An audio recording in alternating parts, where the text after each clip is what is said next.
Biyernes 13, para sa karamihan isa lang itong petsa.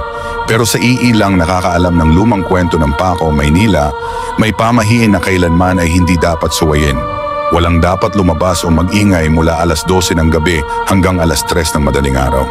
Si Enzo, isang college student na nag-aaral sa isang universidad malapit sa UN Avenue, ay hindi naniniwala sa mga ganitong babala. Kasama ang mga kaibigan niyang sina Miko, Alan at JC, nagkayayaang uminom sa rooftop ng kanilang tinutuluyang apartment malapit sa isang abandonadong gusali na dating ospital noong panahon ng Hapon. Halloween vibes to pare, Biyernes 13 pa, pang content sa TikTok. Sabay tawa ni JC habang kumukuha ng video. Bandang alas 12 ng gabi, bumuhos ang ulan.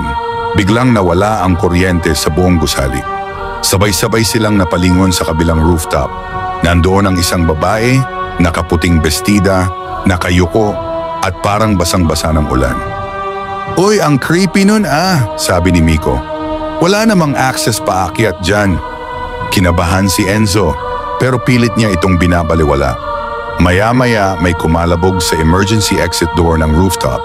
Wala silang makita, pero may naririnig silang mahinang boses mula sa hagdan.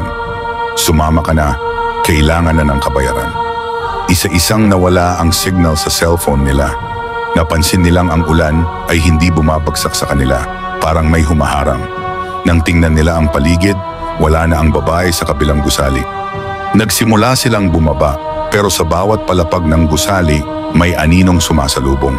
Nakahandusay ang mga katawan, nakatingin sa kisame, may ngiting pilit sa labi, parang ginaya ng kung anong bagay ang anyo ng tao pero may kulang, may mali. Mga mata nilang itim at malalim, parang walang kaluluwa. Si JC ang unang nakuha. Isinara ang pinto pero narinig nilang pilit siyang hinahatak.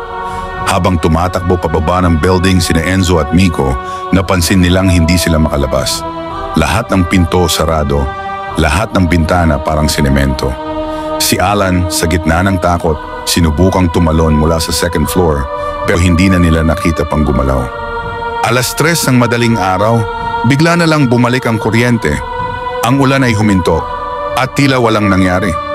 Kinabukasan, kumadimasan, wala sa news, walang police report. Parang hindi naganap ang gabing iyon. Sa ospital, 2 nurse ang nag-uusap. Nurse 1, "Kaya sinasabi ko sa iyo palagi, lahat ng babala o pamahiin, sinusunod ko talaga. Wala namang mawawala, di ba?" Nurse 2, "Sa bagay, lalo na kung Biyernes 13.